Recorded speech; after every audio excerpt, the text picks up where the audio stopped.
what I'd like to do here in the next 48 minutes is take a quick run through what we're trying to accomplish with the Sisyphus challenge, and then I'm going to walk through the analysis design steps. And it's great that I can actually see Cindy's face big on the screen, because I'm going to be posting, I'm going to be saying things assertively, but I want to be clear as I go through this. As I say them assertively, I'm really asking questions of Cindy for her to be following up on and capturing notes when I misspeak during today's presentation, so that we can follow up to really finalize the analysis design. But everything I'm going to be showing is based on the conversations that have been taking place throughout the last several weeks. So, for the last 2 years, I've been showing this slide about how we think about, in the Odyssey community, one approach to engineering reliable evidence. And that basically involves collaboratively establishing what are the required elements to a study, so that we can walk through this waterfall diagram, going through data diagnostics, followed by phenotype development and evaluation, with cohort diagnostics, followed by analysis, execution, and study diagnostics, to the point that ultimately we have results that we believe are provably reliable, that we can then interpret and decide what we're doing with that. We're in week 5 now, so I want to take a quick run through where we've been up to this point. So with this whole project started because we had 4 really important research questions, and on today's call we're going to focus on Cindy's question, which is about the risk of anti-VEGF treatments on end-stage renal disease. But the three other studies are going on concurrently, and if you want to join 8 hours from now, we'll be repeating the same kind of conversation focused on the study on fluoroquinolones and aortic aneurysms. In week 1, Mark and Chan walked through how to initiate a study. So this basically meant that we had to start the process by thinking about how we create a protocol that can be a container that we can capture decisions that we're making along the way, as well as providing a repository for where our code's going to go when we want to execute this study. Now in week 2, Claire and Sarah and Mui and Jing walked us through data diagnostics. And this was the first time where it was an open invitation for anybody in the community who's a data partner to be able to execute analysis to determine which of these 4 studies your data source may be fit for use for. I just wanted to provide a quick update about where we are with that. First, a big shout out to Lee Evans for providing support, and to Claire for getting the data diagnostics application out on data.odyssey.org, where you guys can go explore it. But to highlight specifically where we are, we've had now about 24 data sources have been able to be successfully profiled using data diagnostics, and the results of all 4 of the studies are posted out on data.odyssey.org. For our study on anti-VEGF, it's exciting that we've thus far identified 15 data sources that are potentially feasible to conduct at least one of the comparisons that we had initially specified.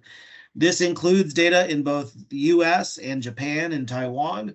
It includes both public and private claims databases, inpatient and outpatient EHR.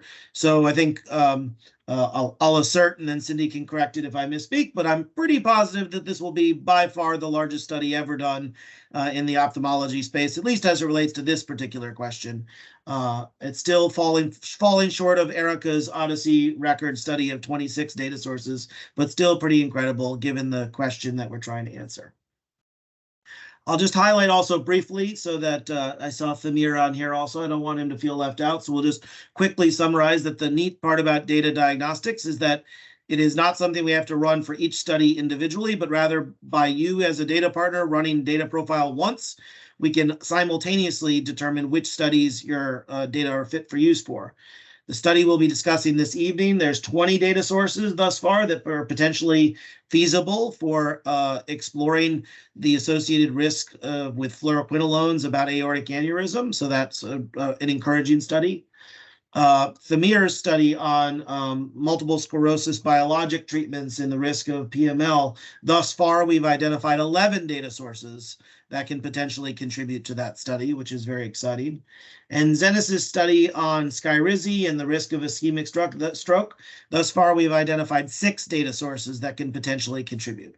So this is an exciting start to the process of step 1 of looking through data diagnostics and identifying that there are many data sources who can potentially contribute to these studies.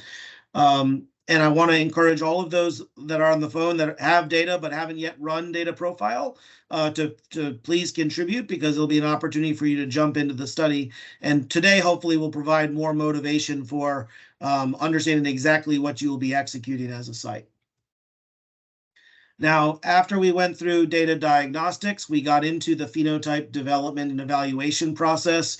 Y'all heard from Asya, Anna, Gautam, Christian, Azad, JPEG, Evan, and Joel as we went through the process of developing phenotypes for each of our studies. And this took us through the process of trying to create cohorts that we could then feed into our analysis, which is where we are today. So you can see that there's already been a lot of contributions already up to this point. And so you may be wondering, why is it the fact that I'm going to grab the stage and speak all by myself about this third box, which seems really quite complicated? And the only reason that that's actually possible thus far is because I'm going to be standing on the shoulders of all of the Hades development community. And so I'm going to be explicitly highlighting the work of Martijn and Senna and Adam and JPEG and Jenna and Chris and Mark and Katie and Gautam and many others. And what we actually are going to be able to do is just take advantage of the standardized tools we have in the community to plug in standardized inputs and generate standardized outputs, which is going to make this process so easy that even I could just walk through it on my own. But after this week, what we're going to have is a specification for how to conduct the analysis. And next week, you're going to be hearing from Jenna and Jack and Senna and Chung-Soo to walk through how to actually take the specification document I'm going to produce today and execute it across your data source as a data partner. You're going to get to hear from George and Fan and Mitch and Nicole about how to actually interpret the study results. And then you're going to get to hear from Mark and Martijn and Yang about how we actually synthesize the evidence and conduct meta-analysis across whatever results we're left with. So this does require a team effort for us to put all of these pieces together to generate the results. And I want to encourage all of you who are watching and maybe wondering, like, hey, is there a role for me to participate? That this is very much a team effort, and we welcome and encourage you to participate on the team, and we'll provide some very specific points of how you can contribute here today.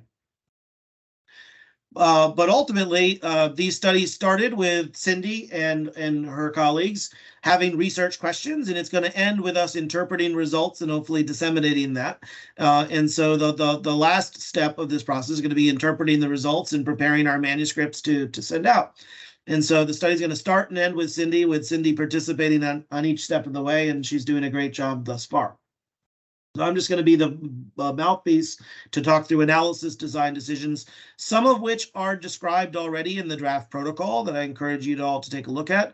But I hope today what we'll be able to do is really finalize all those decisions, finalize that protocol, finalize the method section of our paper based on reaching agreement about decisions that need to be made as part of our standardized analysis pipeline. Okay. So I mentioned in the chat that Senna and Jenna did a good job of introducing Strategus at DevCon. I encourage you guys to take a look for that.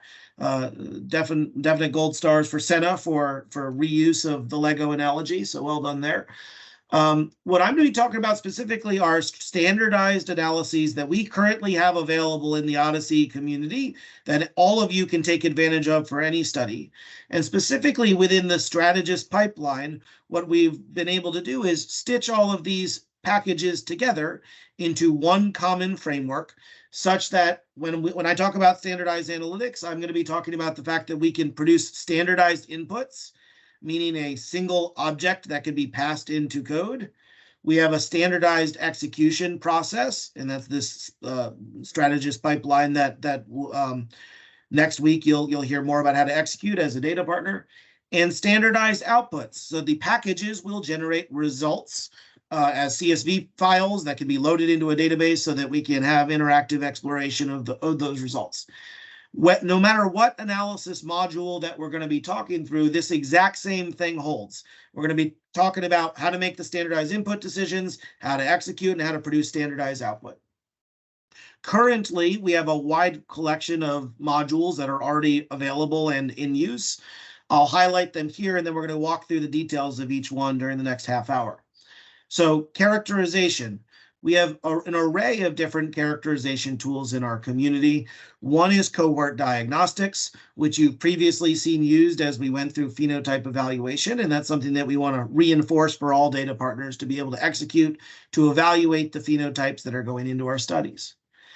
Cohort feature. So once we have a cohort, we'd like to be able to characterize their demographics, their comorbidities, their concomitant medications. And we have a standardized way to provide cohort feature characterization. Incidence rates. Given that we've got a target population and an outcome, we would like to understand how often does the outcome happen amongst the target exposure. And we have a standardized package for that. Time to event. We'd like to be able to characterize the relationship between exposure and outcome in a standardized way. And dechallenge, rechallenge, particularly as it relates to safety questions we may have. It's quite relevant and interesting to think about whether or not we can actually see a case level causality assessment about exposure turning into outcome and what happens when exposure subsides and comes back. So characterization is one of our primary analytic use cases in the Odyssey community. We have got an array of tools there. We also do patient-level prediction. And in our community, Jenna and Ek and Chung Su have done a great job with expanding out our profile for applying machine learning algorithms to our data sets to be able to predict which patients are going to have outcomes. And that's a standardized package that's available for us to use.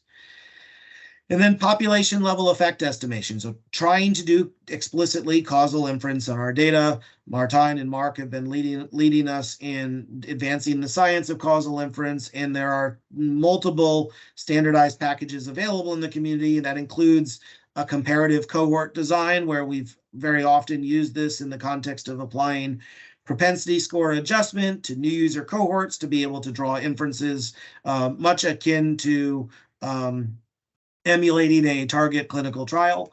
But also there are an array of different self-controlled designs, and the self-controlled K-series design being an important one that also provides value. All of these are standardized analytic packages, meaning that they have a standardized defined input, they have a standardized execution routine, they have a standardized output. And what we can now do is actually just stitch them together into one analysis procedure that we can run across our community.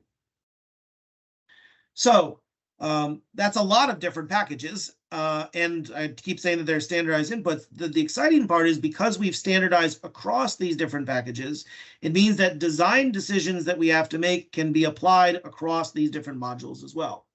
So here are some of the decisions that we need to make in any given study. We need to define our target population. So, what exposure do we actually have a question about? And we need to be able to define our indication. So what disease does the target exposure actually intend to treat? We need to be able to define our outcomes. So what events would actually qualify as the outcomes of interest? If we're going to conduct a comparative cohort design, we need to be able to define our comparators so that we can understand the other population we're going to use that's going to serve as a proxy for the counterfactual for our target exposure. We need to be able to define the time at risk. So this is going to be the period of time where relative to exposure whereby an outcome may occur. And that's a decision that we have to make that's an input that will ultimately drive our analysis. There can be reasons why we may apply other types of explicit restrictions to our analysis, such as restricting our populations by age, by sex, by calendar time, and those are in decisions that we get to make. Additionally, one of our standard best practices in the Odyssey community, whenever we're doing causal inference, is to use negative controls. This is a mechanism to allow us to quantify any residual error that might exist in our estimation routine, as well as to enable empirical calibration. So one of the inputs is we've got to pick negative control outcomes. And then one more pedantic thing, but it's an important necessary input, is if we're going to do a comparative cohort design, we're going to likely apply a propensity score model. And one of the decisions that we actually have to determine if we're applying large scale models is which variables to exclude. And this is unfortunately currently at this stage still something that we actually have to define as an input to our process. So this is all generic for any given study that we're going to conduct. So let's talk about Cindy's study. So, and again, Cindy, I'm looking at you. I'm going to make assertions, and I'm going to be looking for you to continue to smile or give me thumbs up or frown and yell at me if I misspeak at any point along the way here. So the target cohort in our anti-VEGF study, we really have 3 drugs of interest, and we're actually going to make comparisons amongst them. Those drugs are aflibercept, ranibizumab, and bevacizumab. What we discussed during our phenotype development process was that we are not interested just in new users at the time of a first ever exposure, but rather we want to see somebody who has started the exposure or that has had at least 3 exposures, and so such that we can index their true start of at risk after their 3 exposures. And we did a various sensitivity analysis to determine when, in accordance with the clinical guidelines, does it make sense to see these 3 successive exposures, which landed us on this time window of 21 to 70 days between those exposures. What this means is that we have 3 cohorts. Each one has a cohort start date that basically lands on the 3rd day of being exposed, with other inclusion criteria, which we described previously in a couple weeks ago in our phenotype process. So this is really 3 different target cohorts, but it's because there are 3 different comparisons we want to make. If we think of these as just 3 different treatments, we are trying to do each of the pairwise comparisons between those. So that means 1 versus 2, 2 versus 3, and 1 versus 3. That's 3 different target comparator assessments we're going to make. This is all nested within an indication of blinding diseases, which we previously phenotyped and went through. And our question of interest is whether or not any of these 3 exposures have a relative increased risk of end-stage renal disease. Now, our current draft protocol suggests that the time at risk for this evaluation would be an on-treatment period. So that basically means from the day after you took your 3rd injection until you stopped taking treatment could be the period of time that you were at risk. There is in the protocol a statement that we want to restrict this population specifically to those that are aged over 18, though as we had previously seen from our cohort diagnostics, most of these people are much, much older, so that doesn't materially matter too much. As it relates to negative controls and excluded concepts, I have created a list of them, and one of the homeworks for the anti-VEGF team is to review these. But I used one of our standard, 2 of our standard Odyssey tools to be able to do this.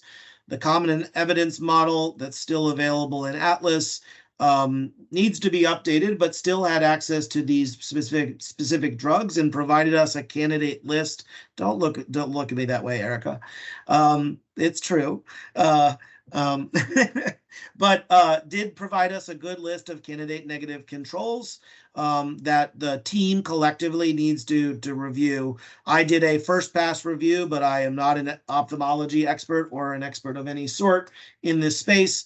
I was able just to review the product labels and pick a candidate set of about 50 negative controls that look good by me, but I'm going to ask that the team review that. We also have produced a nice tool that is soon to be embedded in our comparator selector recommender tool that JPEG and Justin had presented earlier this year, that also provides recommendations for which concepts should be excluded. And in this particular case, the only thing that's particularly notable that we need to exclude the exposures themselves, but because bevacizumab is also a chemotherapy that can be used for other cancers, sometimes that exposure comes alongside with a procedure code for chemotherapy just generically. And so that would be like the example of a code that we would want to exclude. Okay, so this is generically the decisions that are described in the protocol. I'm going to stop and just see if Cindy, anything that I misspoke about up to this point? We're good. All right, very good. So if we can make these design decisions, and remember that each of these first four things are really cohorts that we spend our time on, now it's a matter of just going through each of those analyses and making whatever additional analysis choices we have to make. So the first thing I want to highlight is that we have cohorts. We just described that there's a target cohort that I'm showing you here in blue. There's an outcome cohort, which I'm showing you in orange. But really the question of interest is about the intersection between these cohorts, which is kind of why I've drawn it here as kind of like a bit of a Venn diagram. So when we talk about the cohort of interest, we can certainly say that we're interested in the target cohort. We're interested in aflibercept exposures. We're certainly interested in end-stage renal disease as an outcome, but we're also specifically interested in who are the people who took the drug who did not have the outcome during the time at risk. You can think of that as the people that are in blue that are not in the overlap region. And we can think about who are the people who took the drug and had the outcome during the time at risk. That is the overlap region, because those are basically your exposed cases. And if we're really interested in our exposed cases, because those are the people who took the drug and had the outcome, we may be interested in two different perspectives about those groups. We may be interested in who are those people at the moment they started exposure, so that we could characterize their baseline characteristics, for example. But we might also be interested, like, who are those people at the time that they had the event? Because that's probably a really important qualifying moment to think about, is the time that the event actually occurred. So in the context of our anti-VEGF study, we could think about this. I'll try to, for all of these things, I'm going to try to describe generically what we're doing, and then specifically how it applies to our anti-VEGF study. So you could imagine that we have a cohort for aflibercept that's interesting. We have an outcome of end-stage renal disease, but we might also be interested in who took aflibercept who didn't go on to have end-stage renal disease, who took aflibercept that did go on to have end-stage renal disease, and then being able to use those subpopulations to understand what's going on in the real world a little bit better.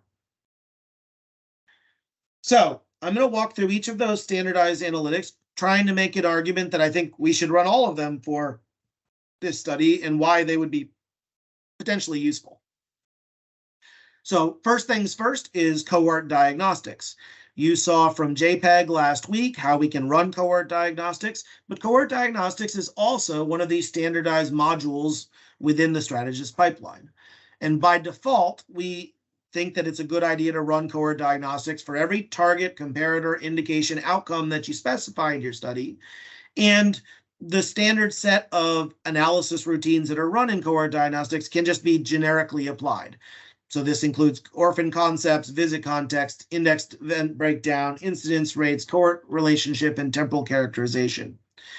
The reason why we're kind of going back to the well to say we want to do this is last week, JPEG taught you about how we can use cohort diagnostics iteratively to do phenotype development and evaluation.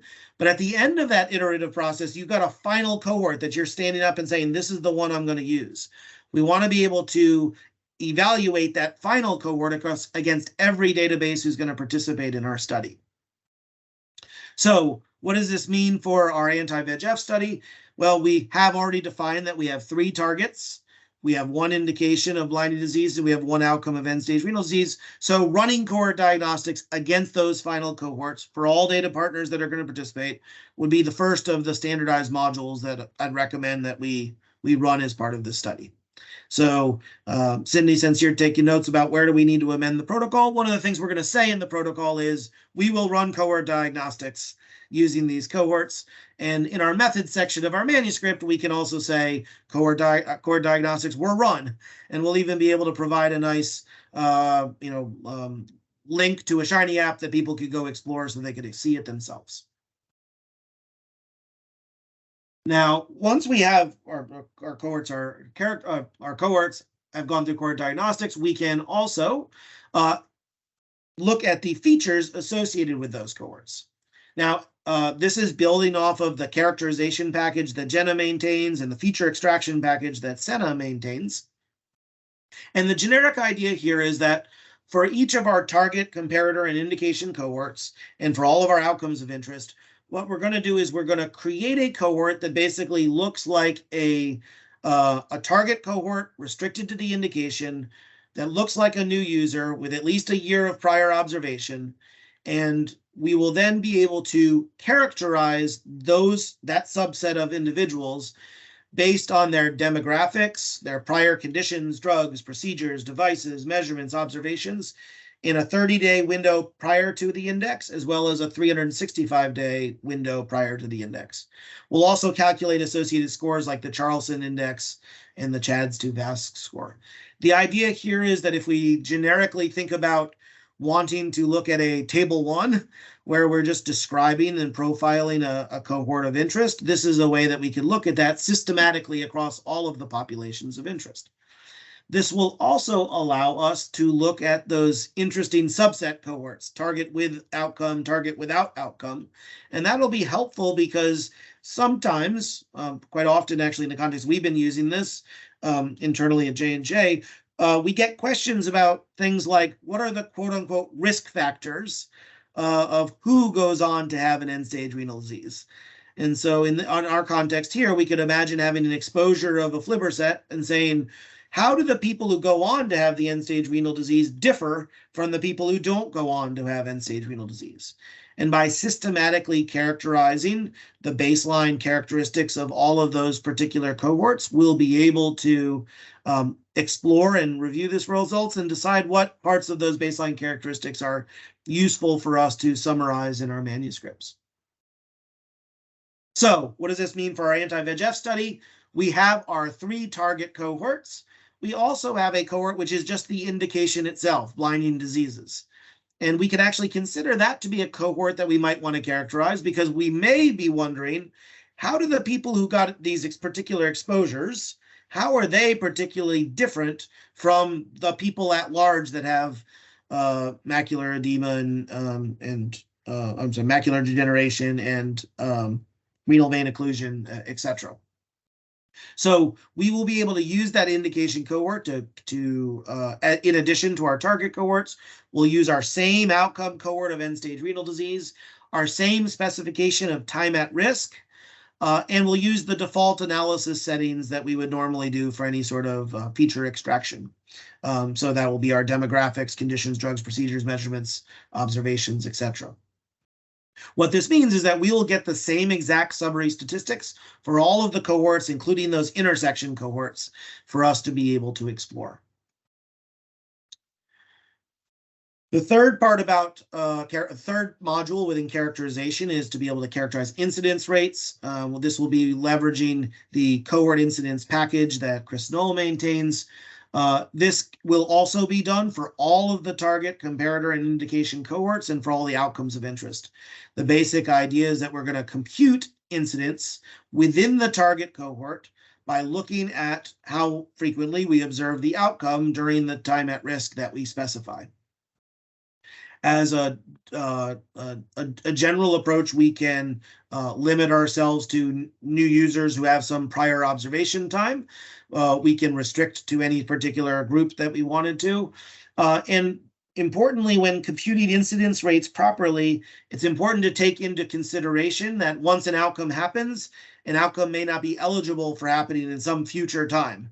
In the case of end-stage renal disease, once you have end-stage renal disease, you're in that health state for the rest of your life. So that means we can't actually have recurrent events. One of the nice things that happens in the cohort incidence package is, as a default, we can compute incidence not only overall, but specifically stratified by age, sex, and index year, which is some of the work that we learned from our prior COVID work. Is it's really important, if you're going to talk about incidence rates, to actually provide those stratifications, because otherwise there can be tremendous heterogeneity within the population. Now, what does this mean for our anti-VEGF study? This means that for each of the 3 drugs of interest, as well as for the blinding disease indication, we will be able to compute the incidence rate for the incidence rate of end-stage renal disease during the time at risk, and be able to explore that, stratifying it by gender, by 10-year age deciles, and by calendar year, to understand the dynamics of the incidence that we observe across each of our databases who participate. All right, the next characterization module is time to event. What's important here is that whenever we're interested in just characterizing a relationship between, say, an exposure and an outcome, for those other analyses that I mentioned, we actually had to define the time at risk. Sometimes we might not be so sure whether our choice about time at risk is correct. That's more relevant for our fluoroquinolone study that we'll be discussing later tonight. But even here, this decision that the time at risk is really an on-treatment decision is something that isn't necessarily a fixed decision. One could imagine in one extreme that all the events are going to happen immediately following exposure, or in another situation that all the events are latent effects that happen long after. A time to event analysis basically says, rather than you telling me the time at risk, why don't I tell you the distribution of when the events happen relative to exposure? It's a very simple characterization, but what it will provide is a supplemental information to understand amongst all the end-stage renal disease events that occurred, did most of them actually happen in the on-treatment time, or did they happen sometime later after the person stopped exposure? Or do we see a lot of events that maybe happened preceding exposure? I think that's going to be highly relevant for this study, given that many of the patients who have blinding diseases already have diabetes, already may have renal complications associated with their diabetes. And so we may actually see that indeed there are some people that actually get the end-stage renal disease very close in proximal time to exposure. And sometimes that may mean that we're going to observe the event right after exposure. But that doesn't necessarily mean that it's a causal effect as much as a temporal co-occurrence that may be going on here. All right, so time to event is a simple characterization. The last one is this notion of dechallenge, rechallenge. So in the context of pharmacovigilance activities, it's quite common that we may think about that once someone's exposed, if they have an event, one would like to see that the person stopped the exposure shortly thereafter, and if they stop, they'd like to see that the outcome resolves itself. At some future time, the patient may try the exposure again, and then they could look to see whether or not the event occurs again. For some safety issues, having one of these positive rechallenge successes is, in the pharmacovigilance community, a strong piece of evidence that there may be a causal relationship. And so as a default, we can run these types of inferences to try to determine whether or not we observe dechallenge or rechallenge cases. So what this would mean in the context of our anti-VEGF study would be that we could look at the 3 different drugs and look forward to see whether or not we saw successful dechallenges or rechallenges associated with end-stage renal disease. In this specific study, this analysis doesn't make any sense, specifically because the outcome can only occur once. Once you have end-stage renal disease, you stay in the state of end-stage renal disease. That means you can't have a dechallenge because the event won't resolve itself, and you can't have a rechallenge because there'll never be a second event. So in this particular context, while this would be a standard thing that we would run, it won't produce any useful information for this specific study. But for some of the other studies, this may be relevant. All right, so I just went through pretty quickly all of the characterization modules. Now I will talk about patient-level prediction. So our patient-level prediction module basically asserts the question that amongst a target cohort, can we predict which of the individuals are going to go on to experience the outcome in some time at risk? The generic approach to this would be to take your target or comparator cohort, basically impose an idea that they are nested within the indication, that they've got some minimum amount of prior observation time, which you're going to use to construct features. And then you're going to look forward in your time at risk to see whether or not you have an outcome.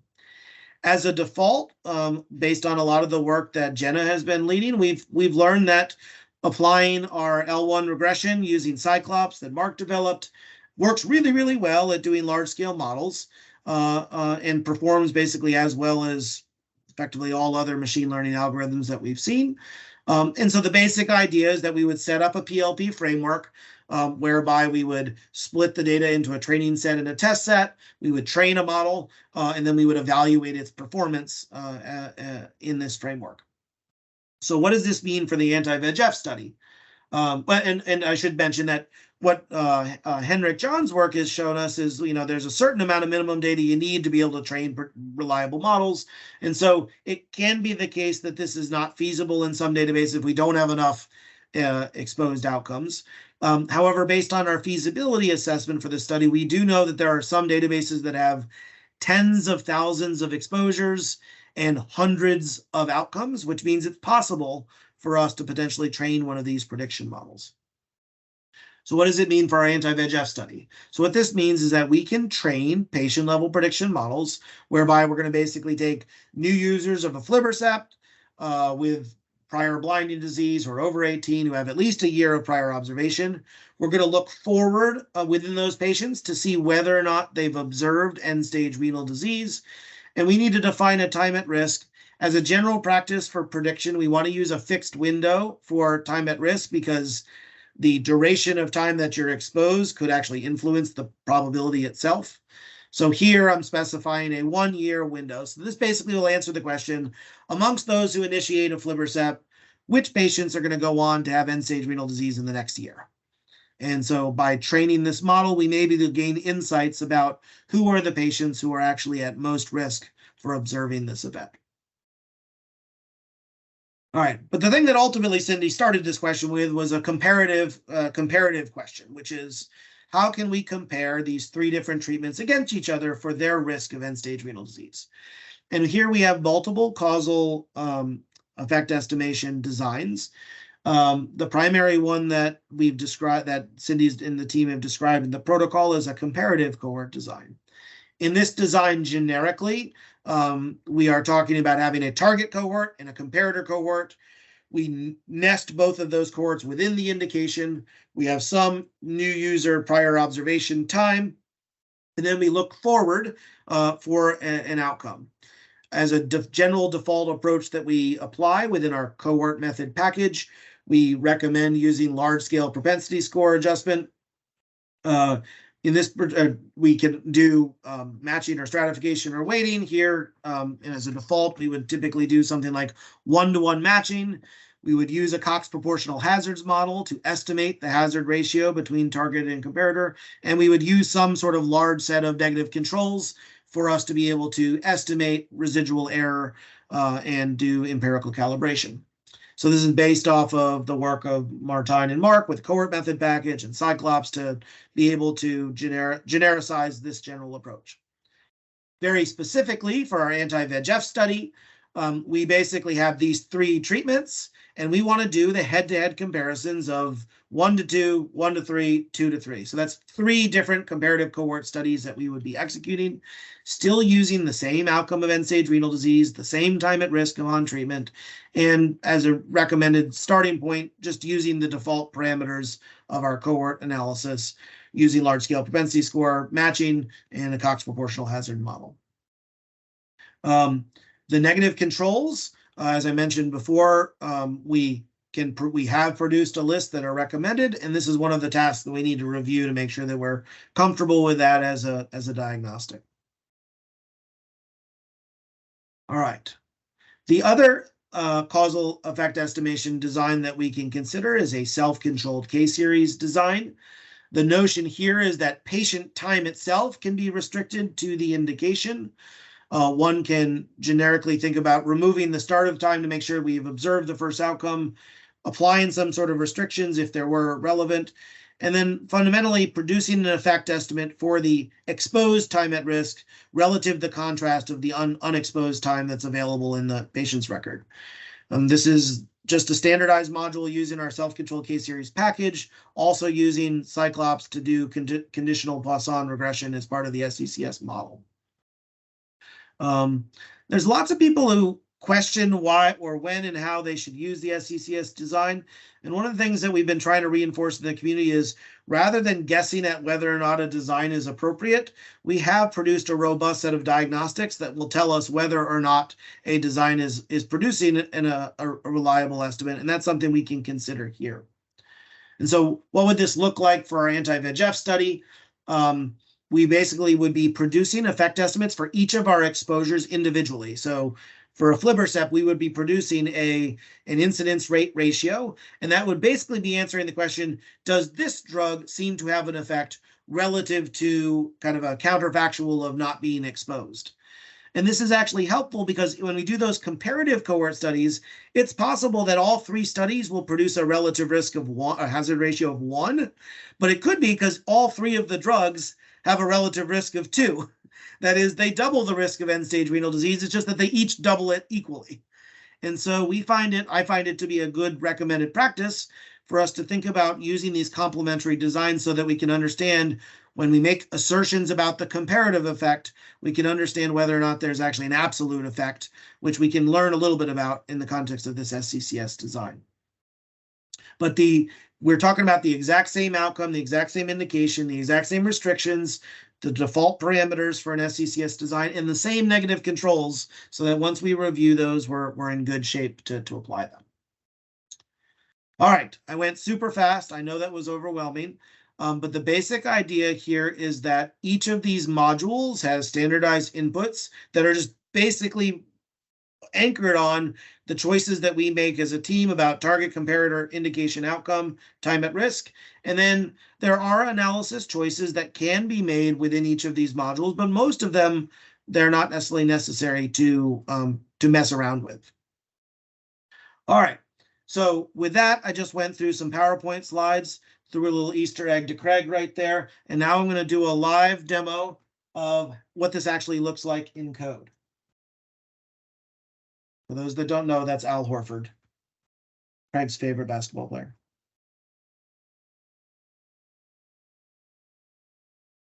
All right, so I just went through an awful lot of slides with a lot of text, and I went really, really fast.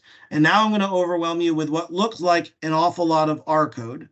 But I'm going to promise you that next week, when Jenna and Jack and Senna and Chung Su demonstrate how to run this, I hope that a lot of the pieces are going to come together nicely. What you're looking at here is a single R script that we have that right now is just called create strategist specification. And what this script does is it's going to run to produce a single file, which is going to be in JSON format, which can feed into all of those analyses. So even though we just specified 5 different kinds of characterization and a patient level prediction and 2 different causal effect estimation designs, all of those things to be boiled down to tell me your target, your indication, your comparator, your outcome, your time at risk, specify those questions. And then this code will take all of that information and tell you how to call each of those modules one by one to produce all of those results. Effectively, the way that this script works is that we have to specify in this script a list of target, comparator, indication, and then restriction combinations. So quite literally here, I'm saying, what is the target ID? Aflibercept. What is the comparator ID? These numbers represent cohort IDs, which we've been using the Atlas demo instance. So like if you were to go out to atlas-demo.odyssey.org, type in this ID, you'd go find the cohort that we're actually using here. By specifying this analysis, I'm saying aflibercept, the comparator, the indication of blinding diseases. I'm restricting it to those that are male and female. I'm restricting it to those who have a minimum age of 18. And I'm also going to specify that my excluded concepts are make sure that I don't actually accidentally pass in the target or the comparator into my propensity score. This little teeny little bit of code, which is just basically passing in the parameters, that's all I really needed to be able to have one analysis set up. The next analysis I've got here is the different target and comparator. I've got aflibercept versus bevacizumab, and I've got the same indication, the same restrictions. I've got a few extra excluded concepts because of the fact that this is a chemotherapy agent that sometimes has these extra procedure codes that float in, but we can not really worry about that. And then we have our third analysis. Remember, we had A versus B, B versus C, and A versus C. So this is our third comparison, target, comparator, indication. So now I've just specified all of my target, comparator, indications. I now need to specify my outcomes. In this case, I only have one outcome, end-stage renal disease. I've got that clean window of 999, basically meaning once you have the outcome, I'm immortal to having the outcome again. I specify a concept set for negative controls. This is the thing that we're going to want to review together. I specify my time at risk window, which is an on treatment window, which basically says it's going to go from the cohort start +1 to the cohort end +0. I'm going to specify that the SCCS is using the same time at risk. Then my PLP, my patient level prediction model, is going to use that fixed window of 365 days. And I'm not imposing any sort of restriction on calendar time because we just didn't put that in the protocol yet. Now, even though this script is quite long, quite literally, that's the only part of the script that I needed to change to be able to select all this code and run it.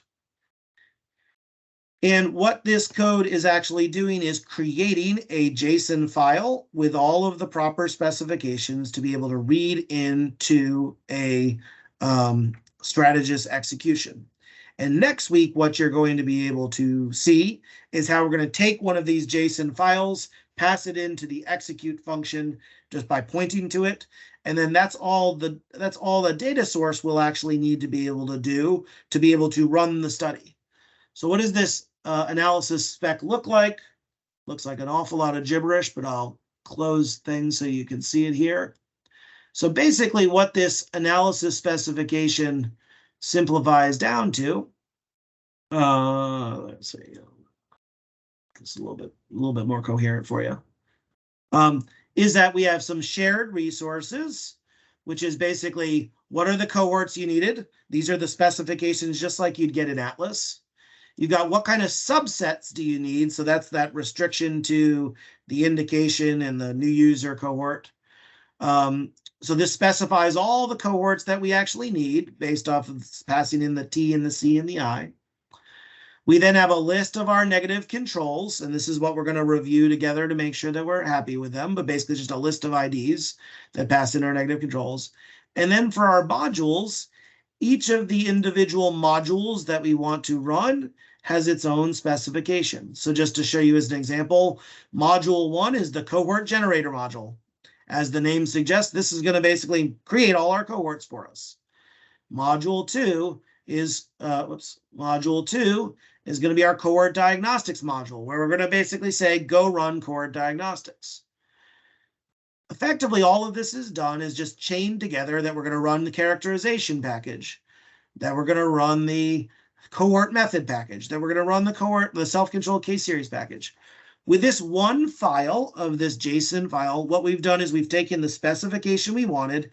Every single design choice that is required is now specified as this object, and this object will be able to be executed as one task for any given data partner to be able to run to generate all of the results from all those analyses and just be able to share them back as one final result set.